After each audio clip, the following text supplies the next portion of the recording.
नमस्कार, मैं हूं रत्नाकर त्रिपाठी। खास खबर खास नज़र कार्यक्रम में आज चर्चा मध्य प्रदेश पुलिस की सुस्त चाल का। जी हां, बात हो रही है इस महकमे से जुड़े लोगों की विभागीय जांच यानी डिपार्टमेंटल इंक्वायरी में लेत लाली की।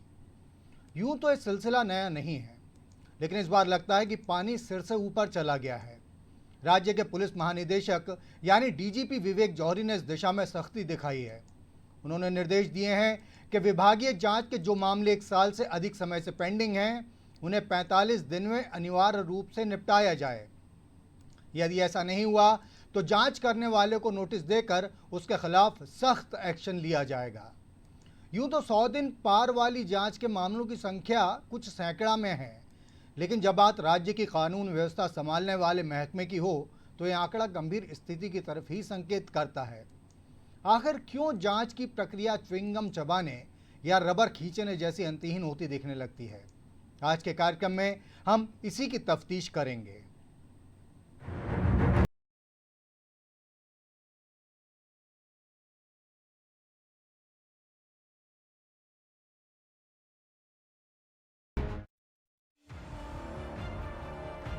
मध्य प्रदेश के पुलिस महकमे में गलत आचरण के कई आरोपी जांच की आंच से पूरी तरह सुरक्षित हो गए दिखते हैं, क्योंकि उनके खिलाफ विभागीय जांच पूरी किए जाने के आंकड़ों की गंभीर दशा सामने आई है।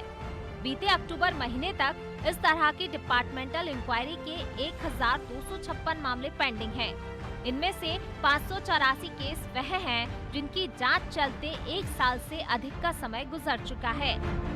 पुलिस से उम्मीद होती है कि वह गलत तत्वों के खिलाफ कार्रवाई करें, लेकिन यदि अपने भीतर के ही मामलों में गलत के खिलाफ कार्रवाई का उसका यह ढील वाला रवैया है, तो फिर महकमे की छवि पर दाग लगना स्वाभाविक है।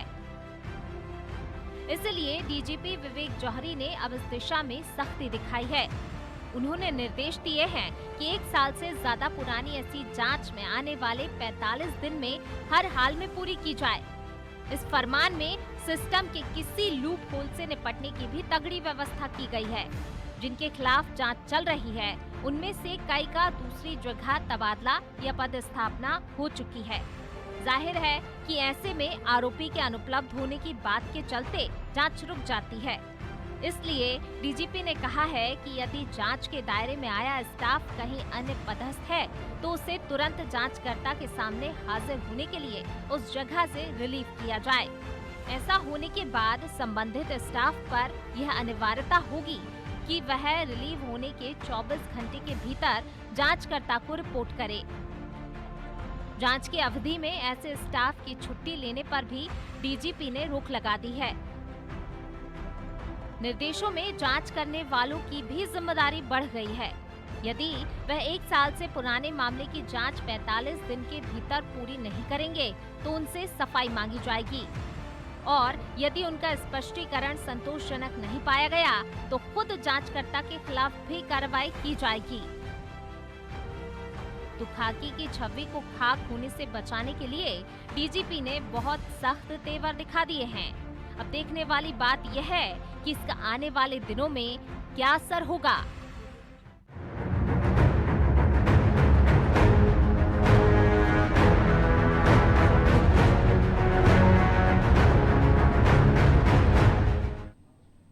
पुलिस में इस तरीके की कवायद नई बात नहीं है। पहले भी इस तरीके के निर्देश जारी होते रहे हैं और बाद में देखा यह गया है कि कुछ समय तक ही उनका असर रहता है।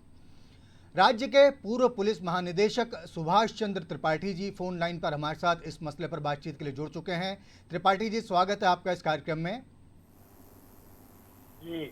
जी त्रिपाठी जी, सबसे पहले जानना चाहेंगे, आपका भी पुलिस में काम करने का लंबा अनुभव है। डीजीपी के रूप में आपने एक सफल पारी राज्य में निभाई है। आखिर ऐसी स्थितियां क्यों बनती हैं कि जांच के मामले लगातार पेंडिंग होते चले जाते हैं और फिर उन्हें निपटाने के लिए खास किस्म से निर्देश दिए जाने पड़ते हैं? देखिए, जिसके खिलाफ जांच होती है नॉर्मली उसका ट्रांसफर उस जगह से जब दूसरे हो सका जाता है। फिर निश्चित ही वो जिसके खिलाफ जांच हो रही वो जांच को जल्दी कराने में इंटरेस्टेड नहीं होता, उसे बढ़ाता जाए।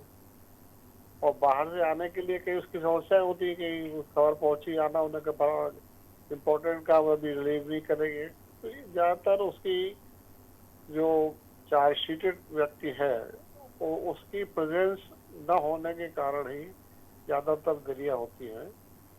और विभागीय जांच की सतत परीक्षा हर माह में होनी चाहिए। तो अगर होगी तो फिर डिले नहीं होगा, पता चलेगा कौन डिले कर रहा है। और अगर देखा जाए कि जिसकी जांच हो रही है वो पेश नहीं हो रहा है, तो उसको उस स्थान पर संलग्न करना चाहिए जहाँ पे उसकी जांच हो रही है, जो जांचकर्ता अधिकारी है। तो जांचकर्ता अधिकारी के साथ भी उसकी संबद्धता हो जाए तो वो जल्दी से खत्म हो जाएगी। जी त्रिपाठी जी, आपने एक बात बहुत मार्के की अभी कही कि हर महीने जांच की स्थिति की समीक्षा होनी चाहिए। ये एक ऐसा सुझाव है जो मुझे लगता है कि पहले भी इस विभाग के ध्यान में लाया गया होगा, लेकिन जांच की जो प्रक्रिया धीमी चलती है, इसके पीछे मूल वजह मतलब एक तो आपने जैसा बताया कि जिसके खिलाफ जांच चल रही है वो खुद चाहता है अक्सर कि डिले होता जाए मामला, दूसरी उससे संबद्धता नहीं हो पाती है, वो कहीं बाहर अगर अटैच या उसका ट्रांसफ़र हो चुका है।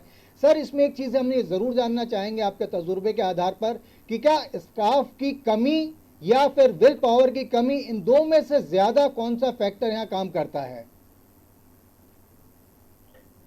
देखिए, हमेशा विल पावर की कमी ही ज़्यादा काम करती है, क्योंकि अगर जांच को समाप्त करना समय पे तो समाप्त की जा सकती है।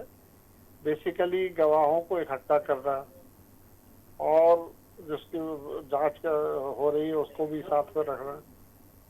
तो यदि जांचकर्ता अधिकारी सीरियस है तो वो जांच उसी स्थल पर जाकर कर सकता है जहाँ पे घटना हुई है, ताकि प्राइवेट लोगों को बुलाने में इसमें ज़्यादा समय नहीं लगेगा और वो आएंगे भी, आसानी से मिल जाएगी।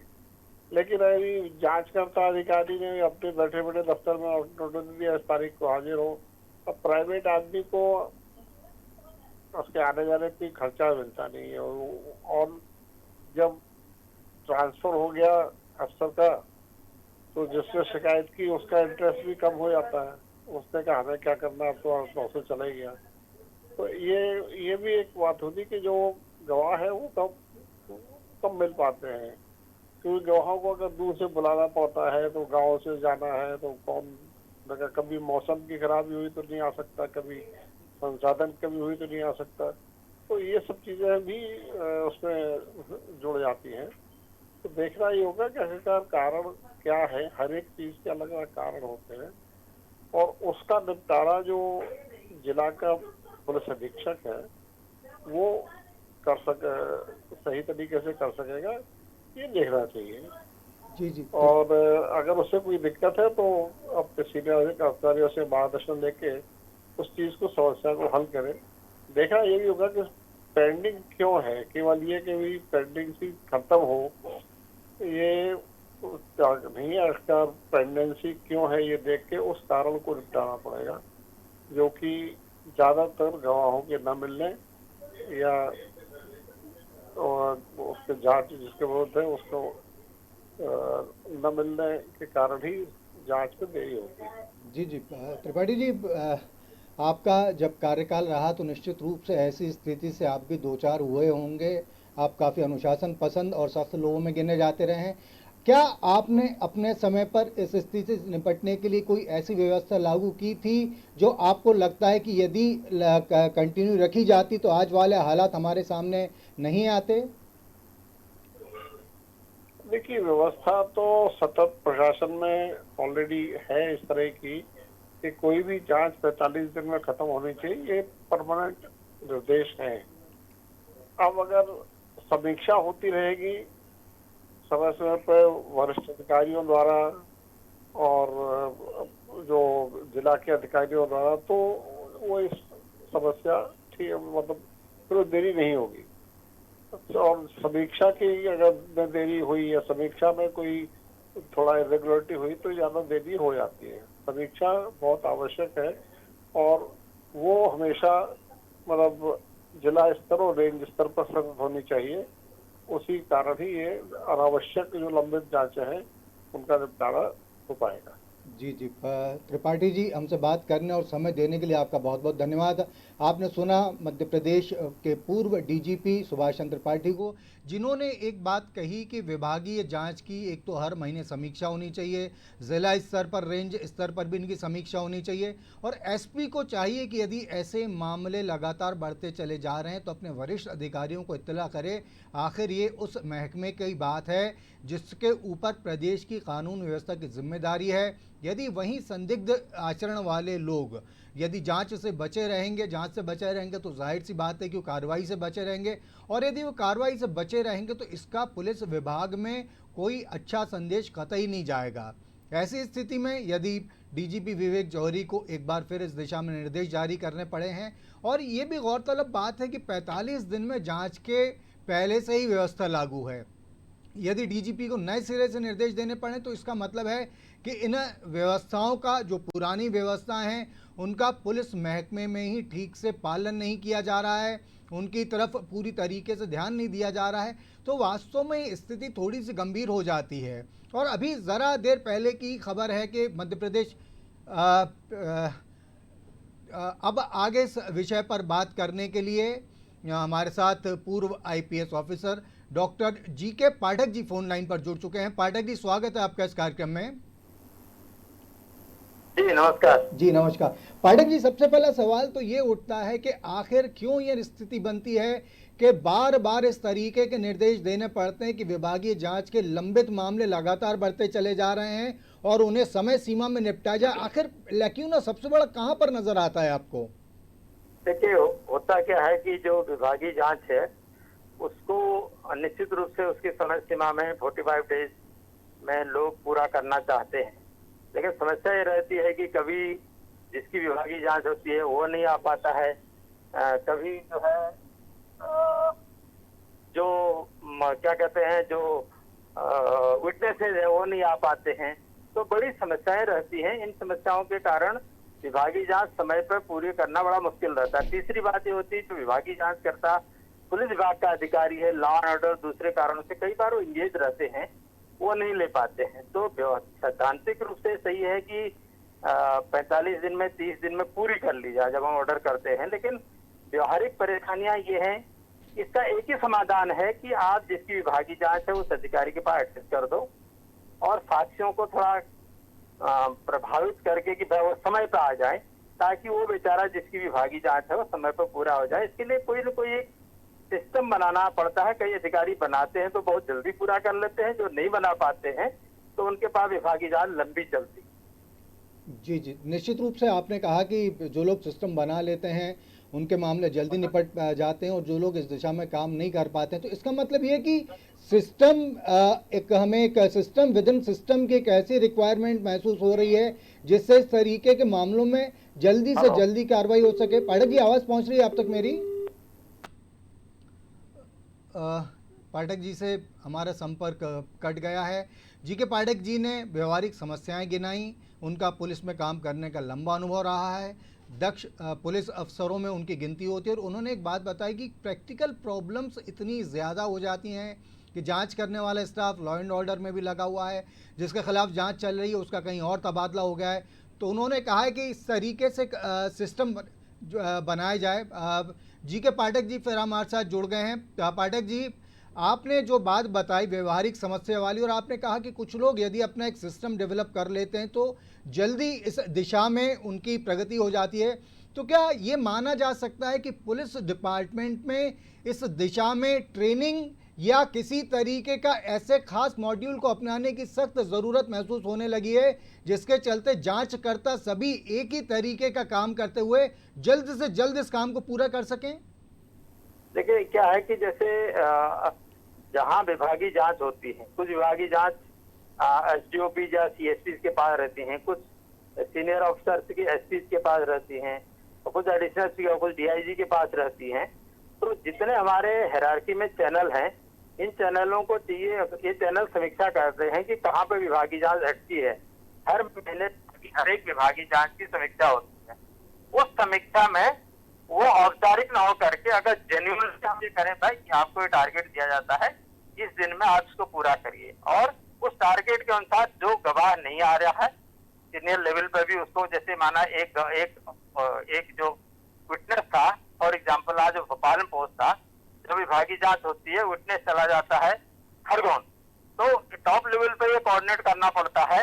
और जनरली खरगोन वाला जो एसएचओ होता है, जो विटनेस होता है, वो कह देता है कि मेरे वहां लॉकअप में नहीं आ सकता। इससे भी इस बात कोर्ट की पेशी में भी चलती है। तो इसको थोड़ा सा अपने को स्ट्रांगली मेंटेन करना पड़ेगा कि भाई जिसकी विभागीय जांच है उसको अगर दोषी है सजा मिले, अगर वो दोषी नहीं है तो बरी हो, ताकि वो निर्धारित समय में हम इस प्रक्रिया को पूरा कर सकें। इसको पूरा करने के लिए ये आपका कहना सही है, मॉड्यूल ऑलरेडी सब लिखे हुए हैं, सब बने हुए हैं, लेकिन हमको केवल ये करना पड़ेगा, उनको फोर्सफुली लागू करना पड़ेगा। कुछ अफसर ऑटोमेटिकली उसको फॉलो कर लेते हैं, उनकी विभागीय जांच जो कर रहे होते हैं फटाक से पूरी कर देते हैं। कुछ लोग ऐसे होते हैं वो ठीक है, लोग स्लो करते हैं, तो ये स्लो करने के कारण उसमें टाइम लग जाता है। और फिर जो है अधिकारियों के ट्रांसफर होते हैं, नए आदमी उसको समझता है, नए ढंग से करता है। तो एक ये बिल्कुल अच्छी बात है कि एक सही निर्धारित समय में विभागीय जांच, कई लोग बेचारे रिटायर हो जाते हैं, उनकी जांच चलते रहते हैं, उनको पेंशन नहीं मिलती है, पता चला 4 साल बाद वो जांच पूरी हुई विभागीय जांच, उसमें वो दोषी नहीं पाए गए, तो एक मेंटल हैरेसमेंट भी है। तो इसलिए जो है कि जहां पे भी हो, अगर दोषी है उसको सजा मिले, उसका निराकरण हो, और सारी प्रोसेस को, और जो सुपरवाइजरी ऑफिसर है उनको उसका समीक्षा, जो मासिक समीक्षा होती है, उसमें एक एक बिंदु को समीक्षा करके उनको चाहिए कि उसको तुरंत पूरा करवाएं। यही इसका कार्य है। और मॉड्यूल सारे, लिखित सारे, परवाने सारे, निर्देश सारे शासन के स्तर से भी, पुलिस मुख्यालय के स्तर से भी बिल्कुल निर्धारित है। उसमें कोई नया निर्देश जारी करने की मेरे मत में कोई आवश्यकता नहीं है। केवल उसको लागू करना और उसको मजबूती से लागू करना सुपरवाइजरी लेवल पे बहुत जरूरी है।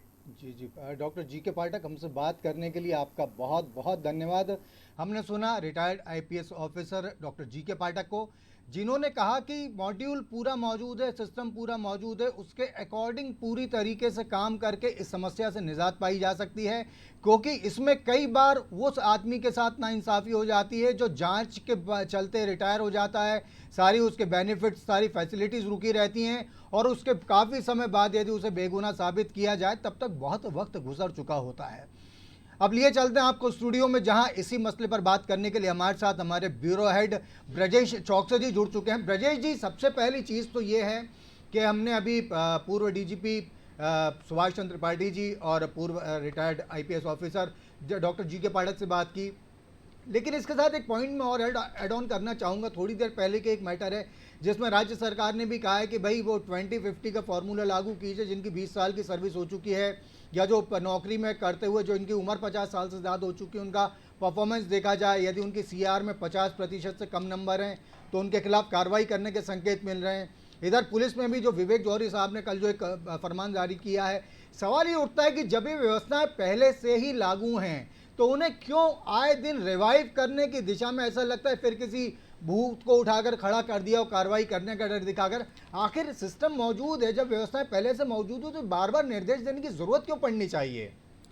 निश्चित तौर पर रत्नाकर जी आपकी बात सही है कि बार बार निर्देश देने की जरूरत क्यों पड़नी चाहिए। और ये निर्देश भी हम किसको दे रहे हैं? यदि सिपाही, हवालदार, एएसआई, थानेदार को नहीं दे रहे हैं, ये निर्देश दे रहे हैं हम राजपत्रित अधिकारियों को। उनसे ऊपर ये जांच करते हैं, मतलब सीएसपी हैं, एसडीओपी हैं, एडिशनल एसपी हैं, एसपी हैं, डीआईजी हैं, उनको ये निर्देश देना पड़ रहा है, जिनको सारे नियम कायदे, विभागीय जांच की पूरी प्रक्रिया के बारे में जानकारी होती है, बावजूद नहीं की जाती। इसका सीधा सीधा मतलब है कि वो लापरवाह हैं। डीजीपी साहब को ये निर्देश देने की जगह उन लोगों पर पहले कार्रवाई कर देते तो ज़्यादा ये प्रभावी होती, आगे की जांच प्रक्रिया तेजी से होती। यदि जिन लोगों के मामले 5 साल से लंबित हैं, आपने देखे जिन मामले बताए गए हैं, जो हमने अपने पैकेज में बताए हैं, उनमें 584 मामले ऐसे हैं जो 1 साल से लंबित हैं, इससे पहले के मामले लंबित हैं। मतलब आप सोचिए 5-5 साल से लोगों की विभागीय जांच लंबित पड़ी हुई। जैसा कि पाठक जी बता रहे थे कि कई अधिकारी कर्मचारी बेचारे रिटायर्ड हो जाते हैं, उनकी पेंशन नहीं मिलती।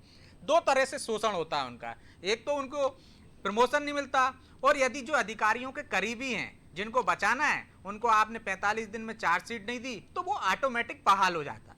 बहाल हो जाता है, उसको आप मलाईदार पोस्टिंग दे देते हो, थाना प्रभारी देते हो, जबकि नियमानुसार वो यदि ऐसा है, उसके कोई कदाचार किया है या भ्रष्टाचार किया है, उसकी विभागीय जांच चल रही है, तो आप उसको, जैसे पाठक जी ने बताया, वो एक फार्मूला भी हो सकता है कि जो अधिकारी को आपने जांच का जिम्मा दिया उसी के पास, उसी के ऑफिस में अटैच कर दीजिए आप, या उसके नजदीक के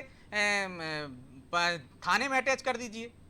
थाने में अटैच नहीं करते तो ट्रैफिक में अटैच कर दीजिए, उसके ऑफिस में अटैच कर दीजिए, ऑफिस काम करा सकते हैं आप उनसे जो सस्पेंड हैं, या लाइन में काम करा सकते हैं, तो वो जांच कर सकता है, वहां पे बुला के उनको तय समय में जांच हो सकती है। जो प्रभावित लोग हैं और जो शिकायत करता है उनके बयान हो सकते हैं। 45 दिन बहुत होते हैं जांच के लिए, लेकिन होता क्या है कि अधिकारी इसकी आड़ में एक तो शोषण करते हैं कर्मचारियों का, दूसरा रत्नाकर जी जिसको चाहते हैं उसको बहाल कर देते। अब मैं आपको एक उदाहरण बताता हूं, मंदसौर गोलीकांड हुआ था जिसमें 6 किसान मारे गए थे, जिसमें आईपीएस अफसर से लेकर कई पुलिस अधिकारी कर्मचारी सस्पेंड किए गए थे, जिसमें टीआई भी शामिल थे, तत्कालीन सीएसपी भी शामिल थे। उनमें जो सीएसपी थे वो आज एसपी हैं भोपाल में, भोपाल में एसपी हैं, और उनको आपने पूरे 45 दिन में, छोड़िए आप 60 दिन में आपने चार्जशीट ही नहीं दी, तो वो ऑटोमेटिक बहाल हो गए, कोर्ट चले गए वो, और कोर्ट ने कहा कि भाई ये तो देरी हुई है, तो देरी हुई तो उनको फायदा मिल गया। अब आप विभागीय जांच करते रहो, वो बात अलग है कि जेके जैन आयोग की रिपोर्ट में क्लीन चिट दे दी गई थी पुलिस को, और इससे पहले एडीजी 1000 ने जो जांच की थी उसमें भी क्लीन चिट दी गई, लेकिन इससे आपकी मंशा जाहिर होती है कि आप अधिकारियों को किस तरह से बचा रहे हैं, किस तरह से बचाव कर रहे हैं, उनको किस तरह से सजा से मुक्त करना चाहते हैं कि उनकी विभागीय जांच होगी तो प्रताड़ित होगा, उतने दिन लूप लाइन में रहेगा आदमी। और ये कर्मचारियों के साथ ज्यादा होता है, कर्मचारी उसको पेशी पे हाजिर नहीं होने देते हैं, जिसके यहाँ काम कर रहा है वो जहाँ ड्यूटी है उसको वो छुट्टी नहीं देते हैं कि आप जाइए हाजिर हो जाइए, वहाँ आपकी विभागीय जांच है। तो ये डीजीपी ने फिर समीक्षा के बाद निर्देश दिए हैं कि जिनके यहाँ वो काम कर रहे हैं तो वो उनको तत्काल विभागीय जांच के लिए जिस अधिकारी के पास जाना है उसके लिए रवानगी दें। और उसकी पहली बार ऐसा हुआ है कि आपको पीएचक्यू में सूचना देना पड़ेगी, आपने कि हमने रवानगी दे दी है उनको।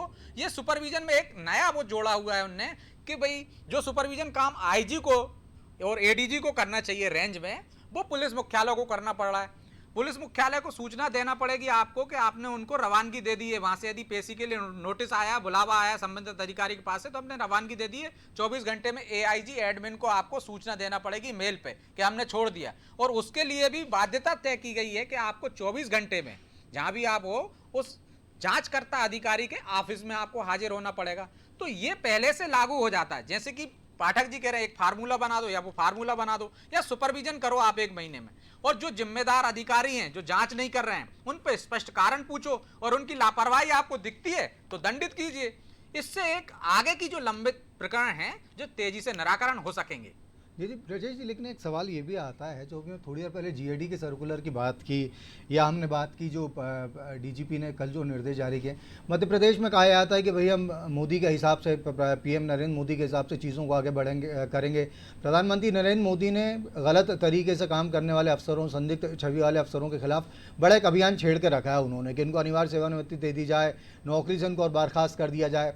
चलिए मान लेते हैं कि आप भी वहाँ पर मध्य प्रदेश में इस तरीके का एक रोल मॉडल शायद लागू करने की कोशिश कर रहे हैं, हालांकि बात ऑफिशियली कहीं नहीं कही गई है, लेकिन जो व्यवस्थाएं हैं कि जीएडी अपने निर्देश में कह रहा है कि आपसे जानकारी मांगी गई थी जो आज तक आपने नहीं दी है, तो 4 दिसंबर तक अनिवार्य रूप से दें। डीजीपी विवेक जौहरी ने जो निर्देश दिए उनके बारे में भी स्पष्ट हो चुका है कि पहले भी इस तरीके के निर्देश आते रहे। 2 रिटायर्ड आला अफसर हमको बता रहे हैं कि व्यवस्थाएं सारी पहले से, लेकिन ठीक से उनका पालन नहीं हो रहा। तो सवाल ये उठता है कि इन सारी विसंगतियों को लेते हुए इस तरीके के निर्देश आप एक नहीं 1000 बार जारी करते हैं, तब भी क्या कुछ सुधार होने की कोई उम्मीद की जा सकती है क्या? निश्चित तौर पर रत्नाकर जी, जैसे मैंने कहा पहले भी कि सुधार तब तक नहीं हो सकेगा जब तक कि आप जिम्मेदारी तय नहीं करेंगे। जिम्मेदारी तय करके संबंधित अधिकारी पे कार्रवाई नहीं करेंगे, उसको दंडित नहीं करेंगे कि ये आपका काम था, ये तय समय सीमा थी उसकी और आपने उस सीमा में पूरा नहीं किया। अब जैसे आपने 30-50 के फार्मूले की बात की, तो ये फार्मूला नया नहीं है, पहले 50-30 का फार्मूला था, फिर मोदी सरकार ने इसको 30-20 का फार्मूला कर दिया। मतलब फार्मूला जो कर दिया है उससे मध्य प्रदेश में भी सर्कुलर आया, पूरे राज्यों में भी, गुजरात से लेकर केंद्र सरकार ने कई ऐसे भ्रष्ट अधिकारियों को और निकम्बे अधिकारियों को जो सरकार चाहती है, जो सिस्टम में जिनकी ये लगता है कि वो काम के लायक ही नहीं है, मतलब आप उनको नालायक भी कह सकते हो, उनको बाहर कर दिया नौकरी से, अनिवार्य सेवानिवृत्ति दे दी। लेकिन मध्य प्रदेश में जो चरण जो आपने कहा है कि जो जीएडी ने जो सर्कुलर जारी किया है वो सेकंड चरण है ना, जब आप विभागीय जांच करोगे, जिनके खिलाफ लोकायुक्त में भ्रष्टाचार के मामले दर्ज हैं, उनको चार्जशीट दाखिल करने की अनुमति दोगे, इसके बाद तो वो 30-50 के फार्मूले में आएंगे जब वो तय हो जाएगा जांच में कि ये भ्रष्ट हैं और ये नालायक हैं या काम लायक नहीं है, इनका कदाचारण ऐसा है कि ये नौकरी में रहने लायक नहीं है, तब तो आप उनको सेवा से बर्खास्त करोगे या उनको रिटायरमेंट दोगे कि 20-50 के फार्मूले पे उन पर लागू करोगे। तो 20-50 का जो फार्मूला है वो सेकंड स्टेज कहेंगे हम इसकी, विभागीय जांच के बाद की, या फिर उन गंभीर मामलों में जिसमें लोकायुक्त में मामले लंबित पड़े हुए हैं और आपने चार्जशीट की अनुमति नहीं दी है, सरकार के पास पड़े हैं,